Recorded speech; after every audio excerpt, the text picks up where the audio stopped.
This is section 4 from chapter 5 on the sum and difference formulas. So these 6 formulas are for finding the sine, cosine, or tangent of an angle that is not on our unit circle. If somehow we can take 2 angles that are on our unit circle and add or subtract them to equal the angle that we're finding, that's what the purpose of these formulas are for. Okay, so let's look at some examples and see how these formulas are used. So example 1 wants us to find the exact value of the expression. And at first glance, most people would think that A and B are asking the same thing. A lot of people would assume that on part A, you're supposed to distribute the cosine to both angles. That's not correct. Cosine is not something you can distribute. It's a function of something. Something you plug into cosine to find a value. So when you look at the cosine of 120 plus 45, in essence, this is finding the cosine of 165 degrees. Well, since we don't have 165 degrees on our unit circle, but we do have 120 and 45 degrees, then I can use those 2 angles in the cosine plus formula to find the cosine of 165. So we're going to use these 2 angles, 120 and 45, and plug them into the cosine plus formula and find out the value of cosine 165. Okay, so when I plug into that formula, it's going to be cosine of 120 times the cosine of 45 minus the sine of 120 times the sine of 45. So all I've done is angle 120 is angle U in the formula, and 45 degrees is angle V in the formula. And I just plug those in where they go. Now we're going to look on our unit circle and find these values. So the cosine of 120 is negative 1/2. The cosine of 45 is square root of 2 over 2. And then minus the sine of 120 is square root of 3 over 2. Times the sine of 45 is square root of 2 over 2. So now it's just a matter of simplifying what's in parentheses and then subtracting the 2 fractions. So in the first parenthesis, negative 1/2 times square root of 2 over 2, we're going to multiply the tops and then multiply the bottoms. So that's going to turn out to be negative square root of 2 over 4. And then minus the second parentheses, square root of 3 over 2 times square root of 2 over 2 will be square root of 6 over 4. So these 2 fractions already have a common denominator, so we can add or subtract the tops of the fractions and put them together. But we can't add or subtract radicals that have different numbers underneath. So a square root of 2 and a square root of 6 technically cannot be added together. We can't put them together to form one radical. So we're going to leave it on the top as negative square root of 2 minus square root of 6 all over 4.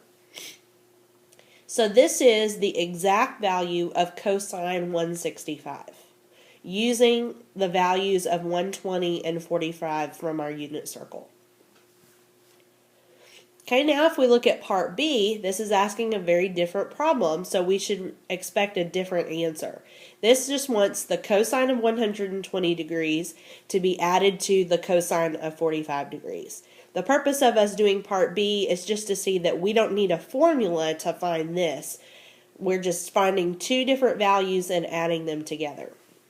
So the cosine of 120 is negative 1/2, and the cosine of 45 was square root of 2 over 2. So when I add these 2 together, again, I can't add a negative 1 and a square root of 2 because they both don't have the same radical. So it's just going to be negative 1 plus square root of 2 all over 2. So again, looking at these answers, they mean very different things. So when you see part A, a problem like part A, that means you're using those sum and difference formulas. Part B, you're just finding those 2 different values and then adding them together.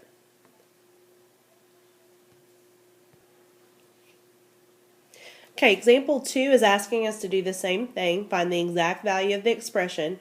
This time our problem is just given to us in radians instead of degrees. So in part A, we have sine of 7 pi over 6 minus pi over 3. So we're going to use the sine minus formula for this to find out what the sine of this particular angle would be. So the sine minus formula says the sine of 7 pi over 6 times the cosine of pi over 3 minus the cosine of 7 pi over 6 times the sine of pi over 3. Okay, so we're going to find these values on our unit circle. So sine of 7 pi over 6 is going to be negative 1/2. Cosine of pi over 3 is 1/2 minus cosine 7 pi over 6 is negative square root of 3 over 2, and sine of pi over 3 is positive square root of 3 over 2. Okay, so the first parentheses, when we multiply negative 1/2 times 1/2, that's going to be negative 1/4. Second set of parentheses, when we multiply negative square root of 3 times square root of 3, that's going to be negative square root of 9, which is just 3, over 4. So this is going to change to minus a negative 3/4, which will be plus 3/4. So now when we do negative 1/4 plus 3/4, that's just going to be 2/4, which reduces to 1/2. Okay, part B, we don't have to use a formula for. It's just sine of 7 pi over 6 minus sine of pi over 3. So sine of 7 pi over 6 is negative 1/2 minus sine of pi over 3 is square root of 3 over 2. They already have the same denominator, so I can smush them together, but I can't add or subtract the tops because 1 and a square root of 3 are not like terms. So it's just going to be negative 1 minus square root of 3 all over 2.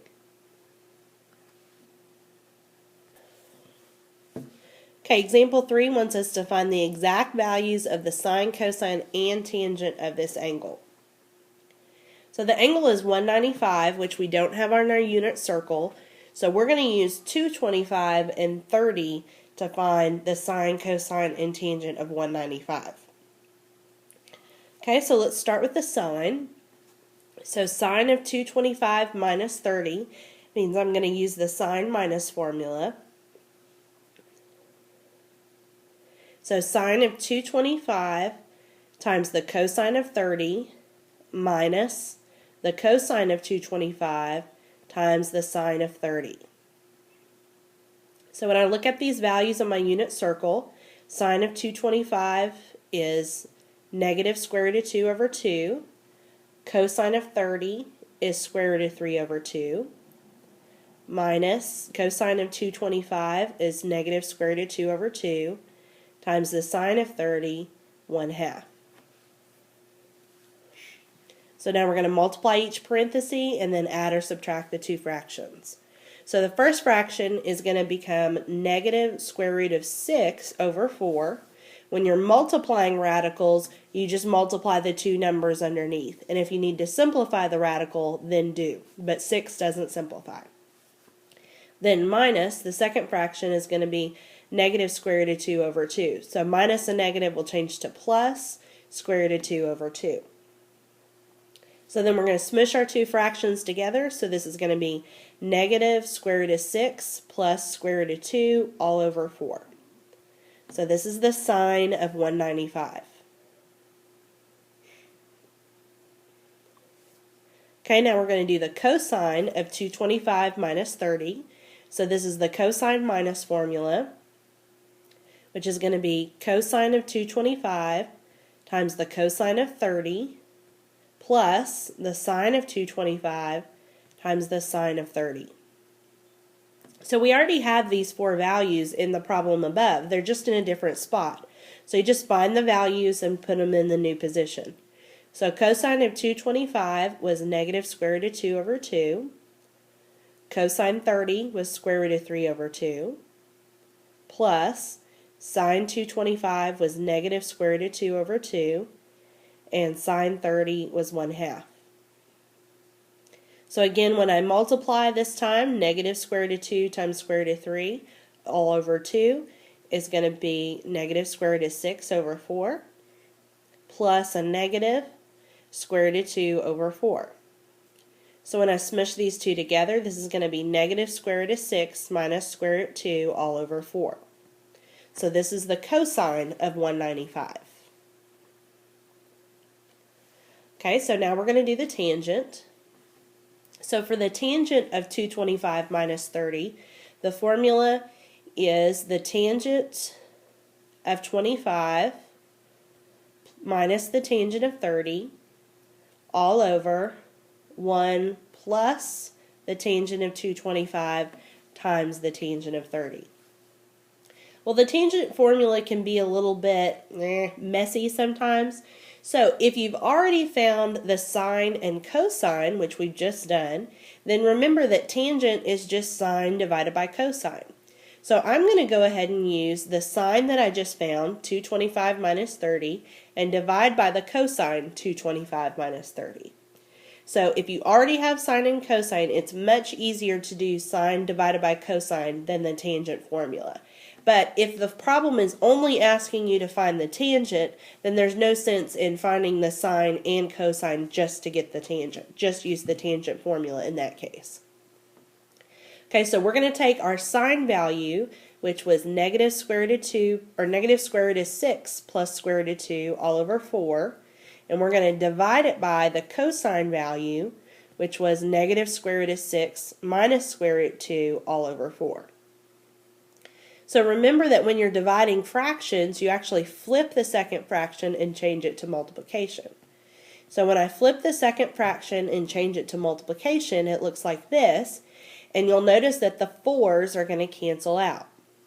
Nothing else cancels because the other terms are being added and subtracted to something else, so you cannot cancel those out. Okay, so now we've got negative square root of 6 plus square root 2 all over negative square root 6 minus square root 2. So what we need to do now is we can't leave the square roots in the denominator, so we have to multiply top and bottom times the conjugate. The conjugate of the denominator is exactly the same as the denominator except for the middle sign changes. So that's going to be negative square root of 6 plus square root 2. We're going to multiply this on the top and bottom. So we're going to have to FOIL these out. Okay, so we're going to do it piece at a time for the top and bottom. The goal is for the bottom, all of the square roots to wind up disappearing or canceling out. Okay, so the top, when I do negative square root of 6 times negative square root of 6, that's going to be 6. Outside, negative square root of 6 times square root 2 will be negative square root of 12.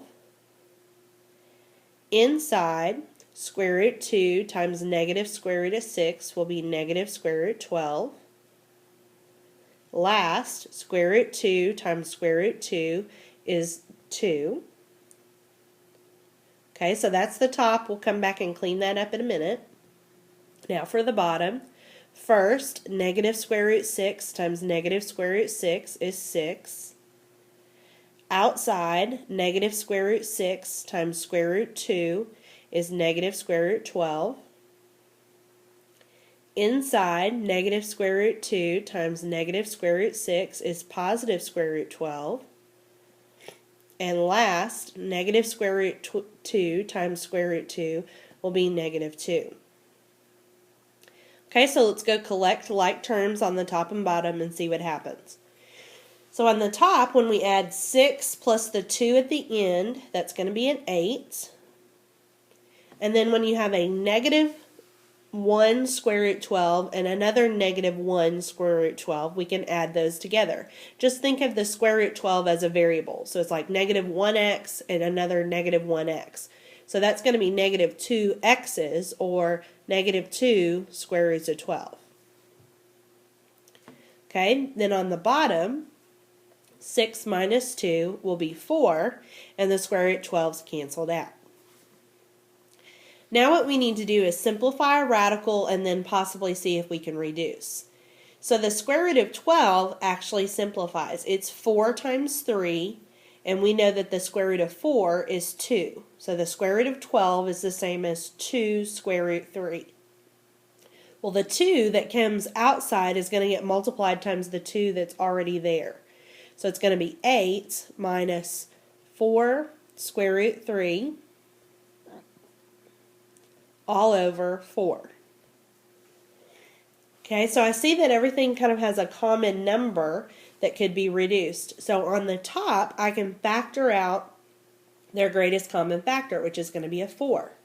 So if I factor out a 4 on the top, then 8 divided by 4 is 2. If I do negative 4 square root 3 divided by 4, that's just going to be negative square root 3 all over 4. So then I see that those 4's are going to cancel. Then I'll be left with just 2 minus the square root of 3. So this is the tangent of 195, 2 minus square root 3.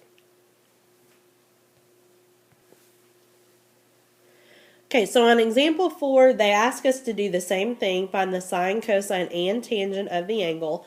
To save time, we're just going to find the tangent this time so that I can show you how to use the tangent formula.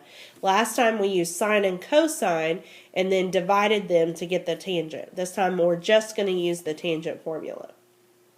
So some of the problems in your homework are not going to give you the two angles that add or subtract to equal the angle you're trying to find. So here we've got 15 degrees. I need to think of two angles on my unit circle that could add or subtract to equal 15. So probably the smallest numbers on our unit circle would be 45 and 30. If you do 45 minus 30, that's going to equal 15. So I'm going to do the tangent of 45 minus 30. So this is using the tangent minus formula. So tangent minus formula says the tangent of 45 minus the tangent of 30 over 1 plus the tangent of 45 times the tangent of 30. Okay, so now we're going to go find these values on our unit circle. So the tangent of 45 is 1 minus the tangent of 30 is square root of 3 over 3 all over 1 plus then tangent 45 times tangent 30, which is 1 times square root 3 over 3. So the only thing I would do to simplify here is the 1 times square root of 3 over 3 on the bottom is just square root of 3 over 3. So everything stays the same. I just multiplied those two together. Okay, so a couple of things going on. We've got fractions within fractions. We don't want that. And we also want to get rid of that radical in the denominator. So let's get rid of the fractions first. So the trick to get rid of fractions within fractions is to multiply everything in your problem times that common denominator, which is going to be a 3. So I'm going to multiply every little piece times a 3. So when I do that, 3 times 1 is going to give me 3 minus the square root of 3 on the top. On the bottom, 3 times 1 is 3, and then plus the square root of 3 on the bottom. So it just makes things nice and neat in a really quick way. So now we need to get rid of the square root in the denominator, so we're going to multiply top and bottom times the conjugate. And remember, the conjugate is the same as the denominator, it's just the middle sign is changed. Okay, so on the top, when we FOIL these out, 3 times 3 is 9. Outside is going to be negative 3 square root of 3. Inside will be negative 3 square root of 3. And last will be positive 3. Now for the bottom, first, 3 times 3 is 9. Outside is going to give you negative 3 square root of 3. Inside, positive 3 square root of 3. And last, negative 3. So now we're just going to clean up the top and bottom. So 9 plus 3 is 12. And then when I have negative 3 square roots of 3 and another negative 3 square roots of 3, together that will be negative 6 square roots of 3. And then on the bottom, 9 minus 3 is 6. The middle two terms are going to cancel out. That was the purpose of me multiplying by the conjugate, to get rid of those radicals in the bottom. So notice that we can factor out a 6 out of the top. So if I take a 6 away from both terms, that's going to leave me with 2 minus the square root of 3 in parentheses. And then I still have a 6 on the bottom. So the reason I did that is to be able to cancel or reduce. So those 6's are going to cancel, and I'm left with 2 minus the square root of 3. Okay, so this was the tangent formula. It's a little messier than doing the sine divided by the cosine, but we don't have to find the sine and cosine if we don't need to. If we don't already have those values, then there's no sense in finding them to get the tangent. Just do the tangent formula. Okay, so now for example 5, it says to write the expression as the sine, cosine, or tangent of the angle. We're not doing all three here. We're just using the right-hand side of the sum and difference formulas to figure out which left-hand side we need. So if you look at this, and we've got cosine 25 times cosine 15 minus sine 25 times sine 15. So this is the cosine minus formula, cosine u minus v. So all I need to do is take these two angles and plug them into the left-hand side of that formula. So cosine of 25 plus 15, since this is the cosine plus formula. And then I would just add those two angles together. So 25 plus 15 is going to be the cosine of 40. So they didn't ask us to evaluate on this problem. They just wanted us to write it as the sine, cosine, or tangent, whatever it was, using that correct formula. So cosine 40 is what they are looking for here. Okay, same thing on number 6, but we're going to take it a step further after I find that value, and I'm going to find the exact value on my unit circle. So I've got tangent 25 plus tangent 110, all divided by 1 minus tangent 25 times tangent 110. So I look at this and look at the right-hand side of the formulas and find the one that matches. This turns out to be the tangent plus formula. My u is 25 and my v is 110. So tangent of 25 plus 110 is the tangent of 35. And then I'm going to look on my unit circle, since 135 is on my unit circle, and I find the tangent value. And it turns out that the tangent of 135 is negative 1.